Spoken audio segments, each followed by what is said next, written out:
más con el audio. Dios les bendiga, amados hermanos. Siempre es un placer el poder estar frente a la palabra y también una gran responsabilidad. Como el que vamos a tratar en esta tarde tiene que ser desarrollado trabajando en equipo en su viña, como buenos trabajadores de la viña del Señor. Y el enfoque que se me ha pedido tratar en esta tarde tiene que ver con el delegar y empoderar a los miembros de la congregación. Y estuve pensando ampliamente y por mucho tiempo en este tema porque eh, enfocar estos dos elementos y mirarlo a través de la escritura siempre cuesta un poco, pero pude considerar y vamos a considerar en esta tarde un ejemplo allá en el Antiguo Testamento. Pero antes de ello, quiero enfocarme en la necesidad del relevo en la iglesia. Cuando entendemos esta parte del relevo generacional, algunos dicen, dentro de la iglesia, esto de delegar y empoderar a los miembros se va a desarrollar de una manera natural.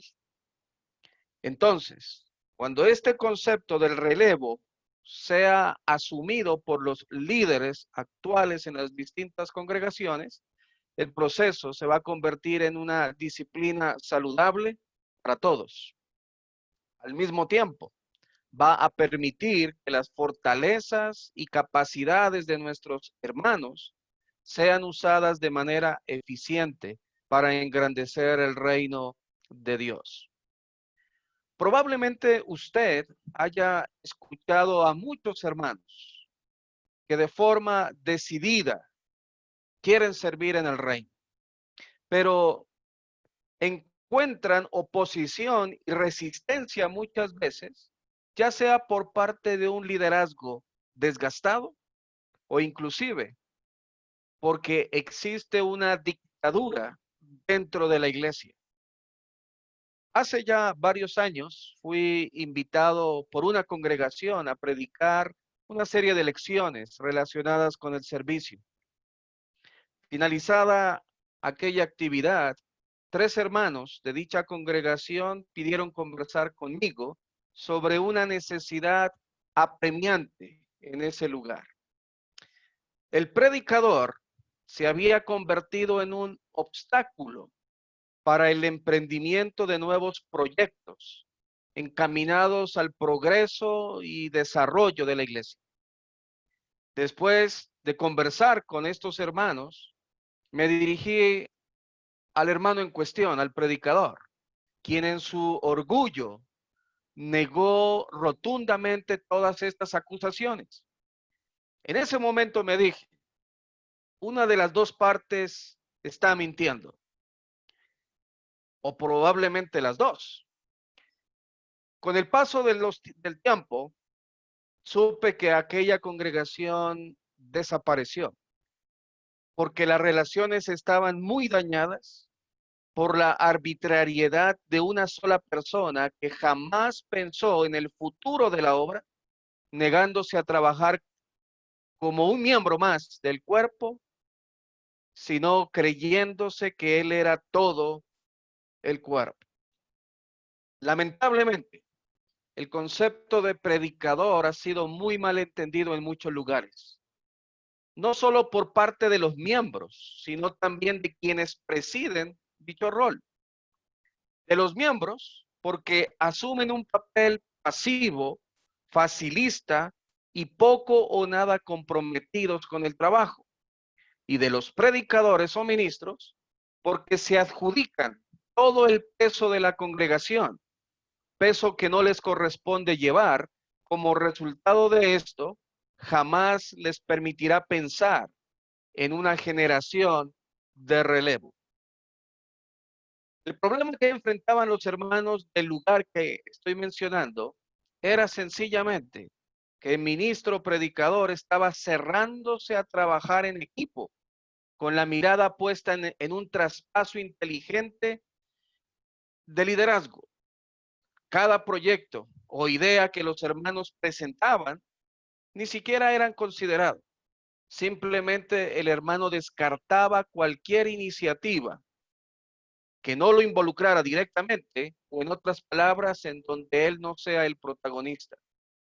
Con el paso del tiempo, la frustración llegó a niveles insoportables e insostenibles para un sector de la congregación que optaron por marcharse de esa congregación y, como les dije anteriormente, al poco tiempo desapareció. La experiencia con Moisés y Josué nos va a proveer de algunos importantes principios para lograr una transición feliz, productiva y además exitosa. Me estoy refiriendo al relevo. Y cuando hablamos del relevo, automáticamente tenemos que estar pensando en el trabajo en equipo y también en la forma de empoderar o de fortalecer la confianza, la visión y las capacidades de nuestros hermanos. Entre otros detalles, para lograr transiciones que beneficien a la congregación. Esto no es posible cuando no hay trabajo en equipo. Me refiero al relevo. Vamos a mirar entonces en el libro de Números, capítulo 27, vamos a ver 7 principios de manera ligera, pero espero también que profundicemos ya en nuestros estudios personales. 7 principios que nos ayudan a desarrollar una transición de relevo en la iglesia que va acompañada obviamente del trabajo en equipo y del empoderamiento. Números 27. Vamos a mirar la primera de ellas que tiene que ver con una transición que debe ser contemplada o considerada. Dice Números 27, 12 y 13. Jehová dijo a Moisés: sube a este monte, a Abarim, y verás la tierra que he dado a los hijos de Israel. Y después que la hayas visto, tú también serás reunido a tu pueblo como fue reunido tu hermano Aarón. Si preguntara a cada uno de ustedes sobre cuál es su apreciación u opinión que tienen en cuanto al ministerio de Moisés dirigiendo al pueblo de Israel, de seguro vamos a coincidir en que la experiencia de él no fue nada fácil. Por más manso que haya sido sobre la tierra, como lo dice también el libro de Números, que no había hombre más manso sobre la tierra como Moisés. Su tarea, su trabajo no fue fácil. Israel no le hizo liviano el trabajo a este siervo de Dios y de ellos mismos, debido a las constantes quejas, duras críticas y obstinación sin límites. No obstante, Moisés alcanzó honra, como lo menciona Hebreos capítulo 3, versículo 5, porque a la verdad dice acerca de Moisés, fue fiel en toda la casa de Dios como siervo para testimonio de lo que se iba a decir. Y no en vano, hoy estamos hablando justamente de Moisés como prototipo de un gran siervo del Señor, dispuesto a ser de bendición para su pueblo, aunque el pueblo no le hizo la vida fácil. Pero volvemos al texto, allí en Números, porque trato de imaginar a Moisés una y otra vez fortaleciéndose en la promesa de habitar la tierra de Canaán, cuando su vida era azotada a través de las duras pruebas que el pueblo le creaba constantemente en medio del desierto. ¿Cuántas veces soñaría Moisés culminar su ciclo disfrutando de la tierra generosa de Canaán? Creo que muchas veces, pero el plan de Dios fue otro. Cuando leo Deuteronomio capítulo 32, un texto paralelo al de Números, versículos 48 al 52, me lleno de tristeza y un sentimiento algo encontrado al ver cómo este hombre que batalló incontables veces con su pueblo reciba la noticia directamente de Dios sobre su futuro. Dice el texto, y habló Jehová a Moisés aquel mismo día. ¿Qué día? El día en que unas horas atrás este siervo animaba al pueblo a que sea aplicado a cada una de las leyes del Señor. Este siervo animando al pueblo a que ame la palabra de Dios, esa palabra que da vida.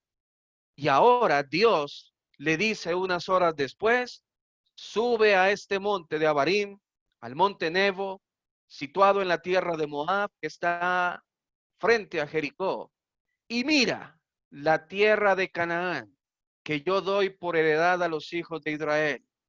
Y fíjese lo que dice en verso 50, y muere en el monte al cual subes, y sé unido a tu pueblo, así como murió Aarón, tu hermano, en el monte Hor, y fue unido a su pueblo. Por cuanto pecasteis contra mí en medio de los hijos de Israel en las aguas de Meriba, de Cades, en el desierto de Sin, porque no me santificasteis en medio de los hijos de Israel. Verás, por tanto, delante de ti la tierra, mas no entrarás allá, a la tierra que doy a los hijos de Israel. Estas palabras, hermanos, debieron taladrar muy fuerte en el corazón de Moisés. Hay mucho para desmenuzar en este texto, pero yo quiero que miremos esta parte específica de cómo Moisés recibe la noticia de parte de Dios de no entrar a la tierra por la cual él luchó, por la cual él batalló y tuvo que sostener una infinidad de conflictos con sus hermanos, con su pueblo. Esto debió causar, pienso, en el corazón de Moisés una gran decepción. Sin embargo, este hombre aguardaba la esperanza de poder ingresar a la tierra por el cual luchó, se sacrificó y tuvo que enfrentar gran oposición. No sabemos realmente qué haya pasado por la mente al escuchar Moisés estas palabras de parte de Dios. No lo sabemos. Pero si lo vemos desde la perspectiva humana, lo natural es recibir esta decisión con tristeza. Probablemente lágrimas brotaron de sus ojos. Sin embargo, la escritura no nos deja ver qué pensó Moisés en su ser interior. Pero lo que sí nos permite observar la palabra es que no hubo queja ni reclamo alguno, que bien pudo haberlo hecho, pero no lo hace porque entendió que el plan de Dios siempre será bueno y perfecto. En el ministerio sucede exactamente lo mismo, hermanos. No importa cuán grande, cuán exitoso o impactante haya llegado a ser nuestro ministerio, en algún momento tendremos que subir al monte Nebo para ser reunidos con aquellos que ya partieron de esta tierra y con ello muchos de los sueños, planes tejidos en nuestra mente se verán interrumpidos por el plan perfecto de nuestro Dios. Entonces surge la pregunta, ¿hemos preparado, delegando y empoderando a nuestros hermanos para continuar la obra?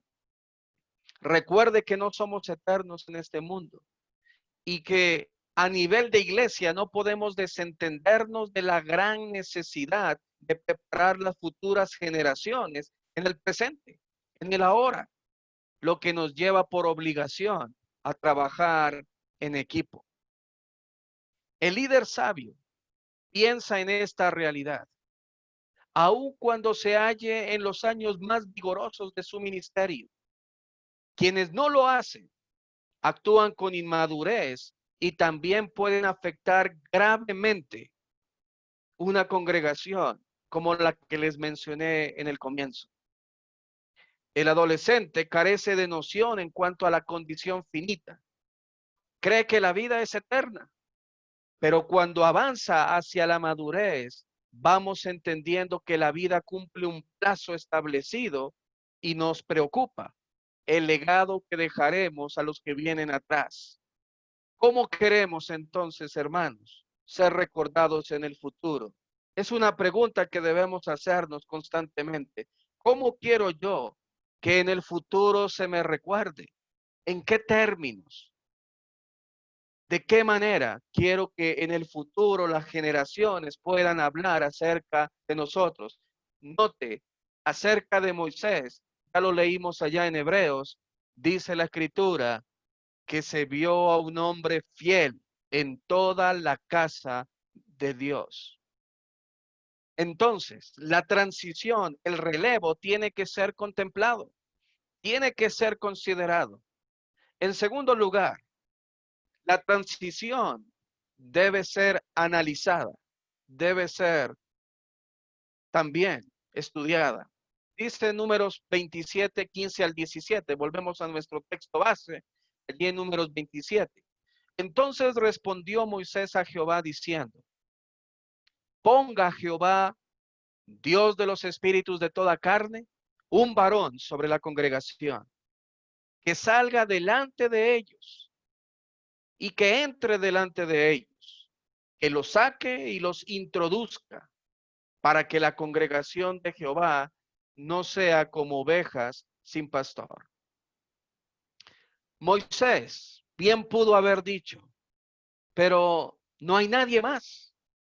O permíteme un tiempo para preparar una generación de relevo o al hombre que se va a encargar de hacer esto. O quizá Moisés pudo haber dicho, creo que nadie da la talla para reemplazarme, entre otras muchas justificaciones. No obstante, la decisión de Dios ya estaba determinada y en plena ejecución. Recordemos que Dios no actúa de manera improvisada como lo hacemos muchas veces nosotros. Ahora la pregunta es, ¿quién asumirá el papel de liderar o de dirigir a Israel hacia el otro lado del Jordán para entrar y poseer la tierra por heredad? Esa es la pregunta. Moisés pudo también ante esta circunstancia desligarse por completo de todo.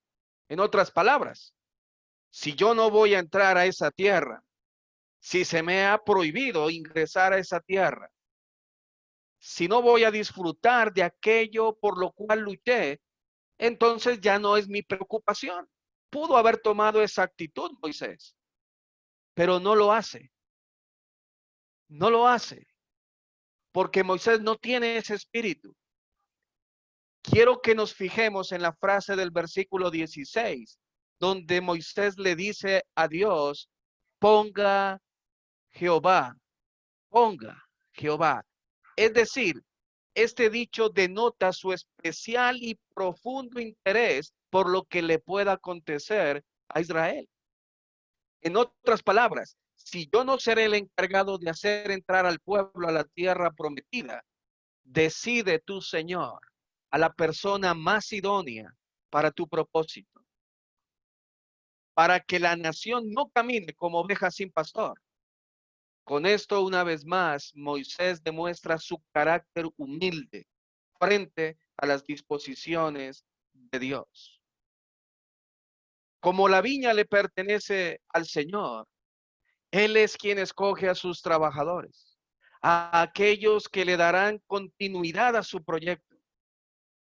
Cuando todo se enmarca en la voluntad de Dios, es Él quien se encarga de señalar la persona o personas más indicadas para el ministerio. Elegir un relevo es tarea delicada, como para dejarla a la libre inteligencia humana. Moisés no elegiría su sustituto. Dios se iba a encargar de ello. En ocasiones, las personas que parecen ser las más idóneas nos resulta ser las menos aptas. ¿Cuántas veces nos hemos equivocado a la hora de creer que ciertos hermanos o hermanas están listas para tomar la responsabilidad en algún ministerio, pues hemos invertido tiempo, enseñanza, aún se han dado los pasos en el proceso de preparación, pero de la noche a la mañana todo se derrumba. Creo que muchas veces hemos pasado por ello y quizá lo seguiremos experimentando hasta que realmente sea Dios quien nos ayude a identificar las personas correctas para el ejercicio del ministerio. Ese es uno de los grandes desafíos que vamos a encontrar en el camino. No bajemos entonces, hermanos, la guardia. Sigamos orando y pidiendo que sea Dios quien nos oriente y nos lleve a hermanos realmente comprometidos, con un corazón enfocado en la causa de Cristo y no en el interés personal. La oración es fundamental. Precisamente por esta razón Jesús pasó toda una noche orando al Padre antes de llamar a los 12 discípulos. Si Jesús, siendo Dios encarnado, apeló a esta disciplina espiritual, con mucha mayor razón nosotros. No dudo que el Señor haya observado a estos hombres antes de llamarlos, pero entendía que no los escogía Él.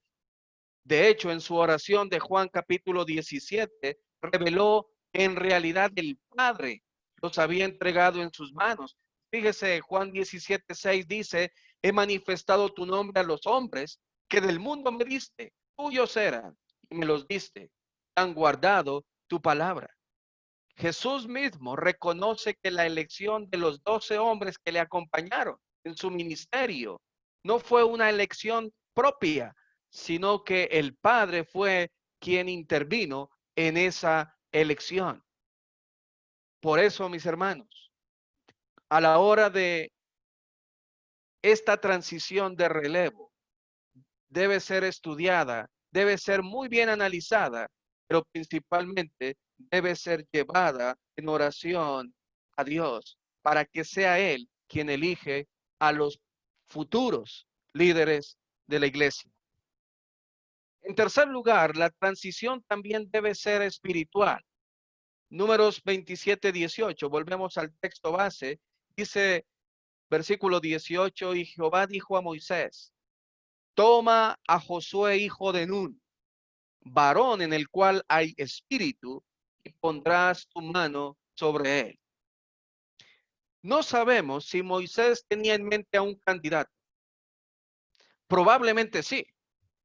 Sin embargo, deja que Dios en su infinita sabiduría le señale quién será el encargado de tomar la dirección física del pueblo.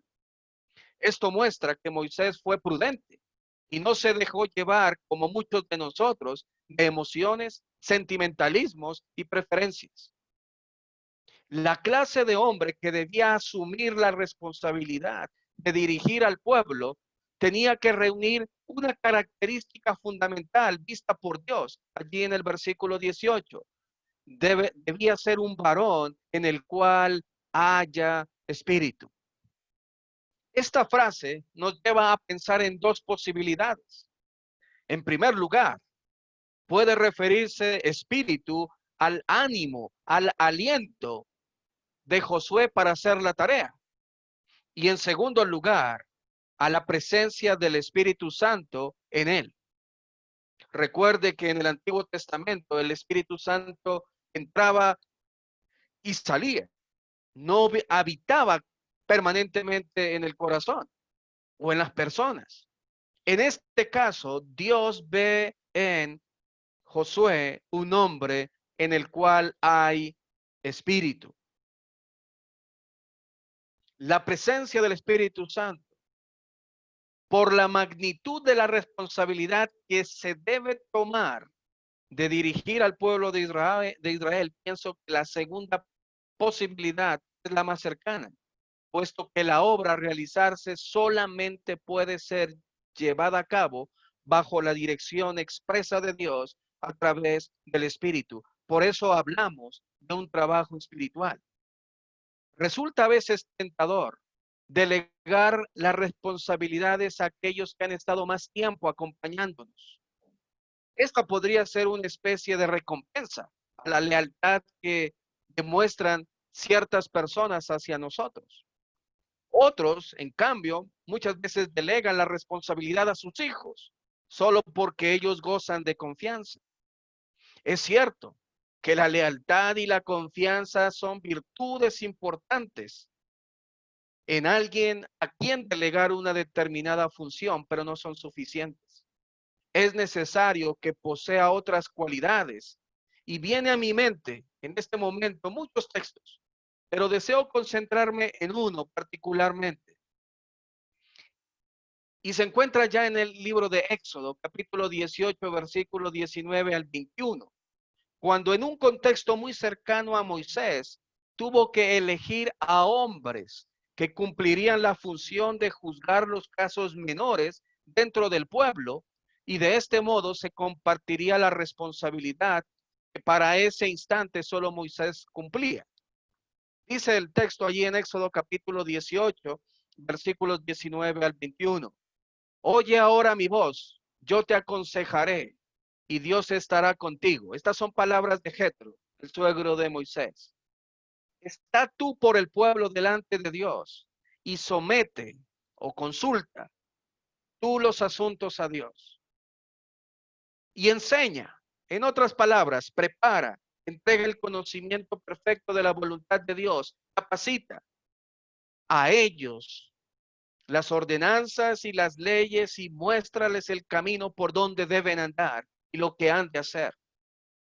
Además, escoge tú de entre todo el pueblo, escuche bien, varones de virtud, temerosos de Dios, varones de verdad, que aborrezcan la avaricia, y ponlos sobre el pueblo por jefes de millares, de centenas, de 50 y de 10.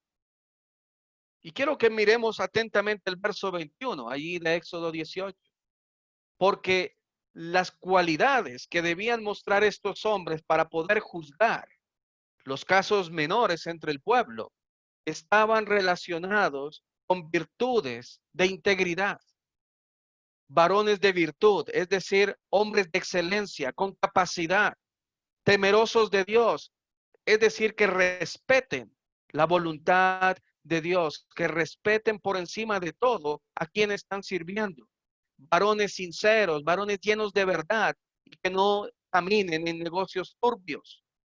Ese tipo de personas necesitaba en este momento el pueblo para poder tener hombres haciendo el trabajo que Moisés lo estaba llevando solo, y que Jetro, en virtud de esa situación, aconseja, le guía a Moisés. Y todo esto fue consultado con Dios, y sabemos por la historia, por el relato bíblico, que Dios aprobó porque Moisés hizo todo lo que Jetro le había ordenado, le había mostrado. Sin duda, un cristiano espiritual es aquel que se encuentra en un estado de conexión, experiencia con el Espíritu de Dios, familiarizado con la voluntad del Señor, manifestando en su vida el fruto del Espíritu. Por lo tanto, no basta con tener las ganas, e incluso no basta con tener habilidades innatas si esto no se compagina con la obra del Espíritu en su transformación diaria y manifestado a través de sus hechos. Alguien espiritual necesita la iglesia, hombres y mujeres espirituales. No en vano la Escritura señala que quienes han de pastorear el rebaño deben reunir ciertas cualidades que corresponden no solo a su rol público, sino también a su vida privada, a su vida secreta. Por lo tanto, en una sola palabra, Dios exige integridad forjada por la obra activa del Espíritu en la vida del cristiano. En cuarto lugar, la transición, hablando del relevo, debe ser también pública. Volvemos al texto de Números 27:19. Dice el texto, y lo pondrás delante del sacerdote Eleazar y delante de toda la congregación, y le darás el cargo en presencia de ellos. Dios ordena a Moisés que la designación de Josué, que ya se entiende que fue el relevo, el sustituto de Moisés para entrar al pueblo de Israel a la tierra de Canaán, se lleve a cabo en presencia de toda la congregación. Y seguramente tenemos que hacernos la pregunta obvia: ¿por qué? ¿Por qué Dios lo estableció así? ¿No era mejor algo más privado, más exclusivo? Cuando se trata de establecer cargos públicos y honrosos, las opiniones de los demás comienzan a expresarse de manera muy rápida, sea para bien o sea para mal. Y Dios quiso evitar cualquier tipo de murmuración, crítica, confusión y malas sospechas dentro de este proceso importante para el pueblo. Por ese motivo, fue necesario, dado que el pueblo solía ser muy dado a la censura y al reproche. Por lo tanto, la designación de Josué debía ser notoria para todos y así evitar toda clase de rumores malintencionados. Cuando trabajamos en equipo, cuando nos proyectamos en equipo hacia un trabajo definido, siempre lo mejor es hacerlo de manera transparente, de manera diáfana, que no haya ningún tipo de secreto, no haya nada oculto, porque recuerde, usted y yo somos y debemos ser cartas abiertas, leídas por todos los hombres, en donde mi conducta en lo público también se refleje en lo privado y viceversa. Cuando no hay claridad sobre estos asuntos, se puede producir el surgimiento de personas como Absalón, hijo de David, que iba sembrando discordia y división entre el pueblo, como lo relata ya en 2 de Samuel 15:1 al 6. La obra de Dios puede verse perjudicada gravemente cuando no se conoce a ciencia cierta quiénes son los dirigentes de la congregación.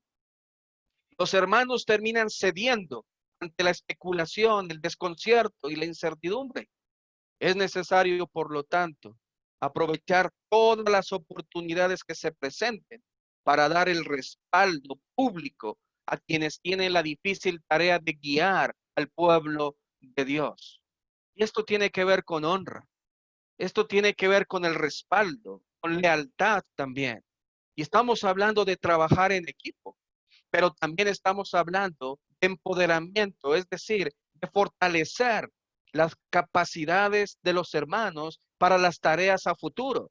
Y es imposible fortalecer las capacidades cuando no se establecen criterios como este, el de la transparencia, el que todo se haga de manera pública, porque no tenemos nada que ocultar, no tenemos nada que guardar. Por ese motivo, mis hermanos, es muy importante que podamos mostrar en la transición, en el relevo, claridad. Este es un buen momento porque de seguro muchos de ustedes se están preguntando acerca del liderazgo, de lo que es líder. Yo sé que hay muchos hermanos que les dificulta este término líder y aducen que no aparece en la Biblia. El hecho que no aparezca en la Biblia no significa que la idea no esté implícita. Y voy a explicarle esto porque creo que es necesario. Un líder es aquel que guía, orienta, aquel que va adelante. Jesús dijo en Marcos capítulo 10, versículos 42 al 45, ustedes saben que aquellos a quienes se consideran gobernantes dominan las naciones como si fueran sus dueños, y los poderosos les hacen sentir su autoridad. Entre ustedes, dice Jesús, no debe suceder así. Al contrario, el que quiere ser grande, que se haga servidor de ustedes. Y el que quiere ser el primero, el que va adelante, el que va guiando, que se haga servidor de todos. Porque el mismo Hijo del Hombre no vino para ser servido, sino para servir y dar su vida en rescate por muchos. Jesús es el primero, el que va adelante, el que guía con su ejemplo y nos orienta en cuanto a cómo debemos vivir en la vida de este mundo, y todo por su servicio. Entonces, un líder en el reino es aquel que sirve, es el que con su vida influencia positivamente a otros. Es aquel cuya vida es una carta abierta leída por todos los hombres. Es decir, es un siervo público. En quinto lugar, la transición debe ser generosa. Números 27, versículos 20 y 23. Dice el texto, y pondrás de tu dignidad sobre él para que toda la congregación de los hijos de Israel le obedezca. Verso 23. Y puso sobre él sus manos y le dio el cargo como Jehová había mandado por mano de Moisés. Dios instruyó a Moisés sobre lo que debía hacer con Josué para que el proceso de transición fuese efectivo. No cabe duda de que la imagen de Moisés, con todos sus defectos, virtudes, aciertos y desaciertos, fue respetada y honrada por el pueblo. Aunque ya sabemos también que este pueblo fue difícil de guiar, o como lo dice la escritura, un pueblo duro de servir. Con todo ello, Moisés debía garantizar a Josué todas las ventajas posibles para que el desafío que enfrentaría de allí en adelante pueda ser llevado de manera agradable, de manera libre y natural. Esto incluía transferir a la vida de Josué por medio de la imposición de manos una porción de la dignidad, la autoridad ganada a lo largo de 40 años de trayectoria. Moisés lo hizo sin ningún tipo de vacilación. La persona de Josué para Moisés no le era indiferente. Él conoció a Josué en sus diferentes facetas y por supuesto, siempre encontró en él, como en Caleb, hombres dignos de confianza, admiración y respeto. Podría decirse que hubo un trabajo en equipo entre ellos, Moisés, Josué y Caleb.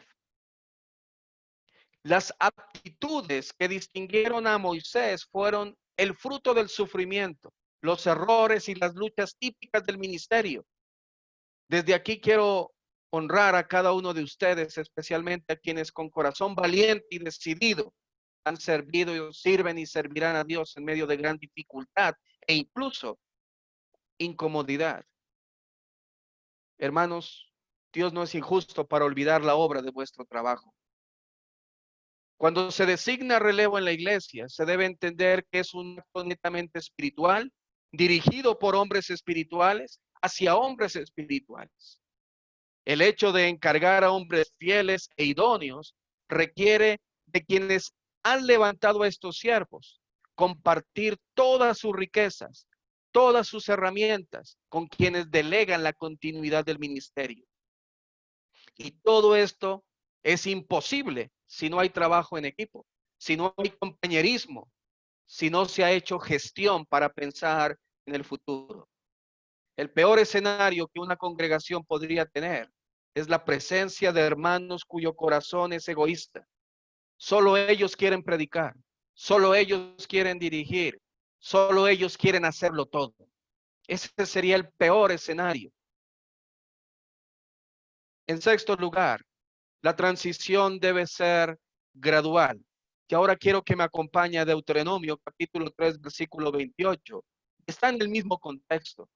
Dice el texto, y manda a Josué y anímalo y fortalécelo. Son palabras de Dios a Moisés, porque él ha de pasar delante de este pueblo y él les hará heredar la tierra que verás. Con anticipación, Dios estaba preparando no solo el camino para Josué, sino para el mismo Moisés. Una vez más, vemos el carácter de Dios. Nuestro Dios es un Dios de orden en cuanto a sus planes. No improvisa, no hace nada de manera circunstancial o casual. De hecho, el plan mismo de redención, del cual usted y yo somos objetos, Él lo planeó desde antes de la fundación del mundo. El forjar siervos entonces para la viña del Señor no solo depende de la confianza, sino del estar animando y fortaleciendo durante los años de su formación. A veces, hermanos, queremos que trabajadores o siervos surjan inmediatamente, pero ese proceso tiene que llevarse su tiempo. Tiene que ir quemando cada una de las etapas. No podemos tener de la noche a la mañana servidores. Necesitamos trabajar en ellos, invertir tiempo, invertir todo lo necesario para su capacitación. Ser un Bernabé al lado de Saulo, como lo fue este hermano, hijo de consolación, que nos relata el libro de los Hechos. Si Bernabé no hubiese acompañado desde el comienzo a Saulo, no estaríamos hoy hablando del apóstol Pablo. Pero Bernabé se dio a la tarea de estar al lado de Saulo, de llevarlo ante los hermanos en Jerusalén, de presentarlo y de presentar inclusive el trabajo que ya estaba haciendo en Damasco y en otros lugares. Ese tipo de actitud es la que debe acompañar a aquellos que trabajamos en equipo, pero pensando en ese equipo hacia futuro. Josué no se encontró de frente a la responsabilidad de conducir al pueblo de la noche a la mañana. Durante años trabajó a la par de Moisés y le sirvió en todo lo que era necesario.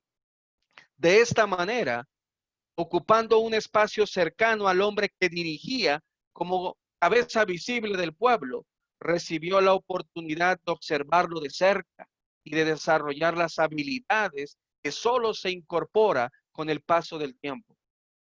Su identidad estaba atada en esta etapa de su vida a la identidad de Moisés.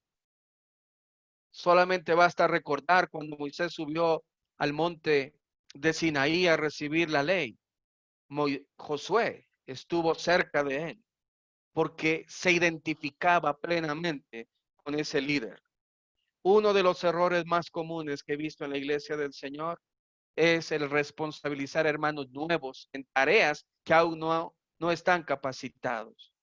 Y estamos frente a un arma de doble filo. O se perfilan para el ministerio o se alejan definitivamente del camino. Y por último, cuando hablamos de relevo dentro de la iglesia, esa transición debe ser exitosa. ¿Cómo veo el éxito? En el caso de Moisés y Josué. Si usted lee Josué capítulo 1, versículo 1, dice el texto: aconteció después de la muerte de Moisés, siervo de Jehová, que Jehová habló a Josué, hijo de Nun, servidor de Moisés, diciendo. Ahora, quiero llamar la atención a lo siguiente allí. ¿Qué se dice de Moisés en el versículo 1? Que es siervo del Señor. ¿Qué se dice de Josué? Que es servidor de Moisés. Ahora, veamos Josué 24-29. Dice el texto: después de estas cosas murió Josué, hijo de Nun, siervo, no de Moisés, siervo de Jehová, siendo de 110 años.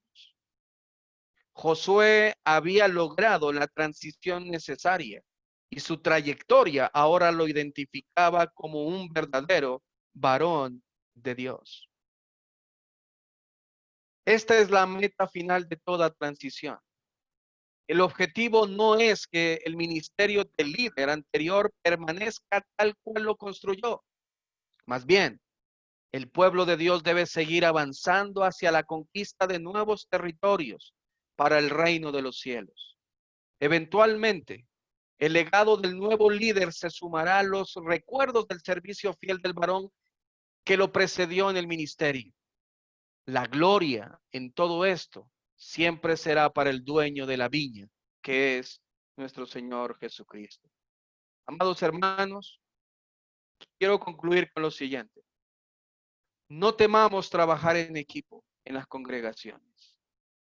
Rompamos el prejuicio que el predicador debe hacerlo todo.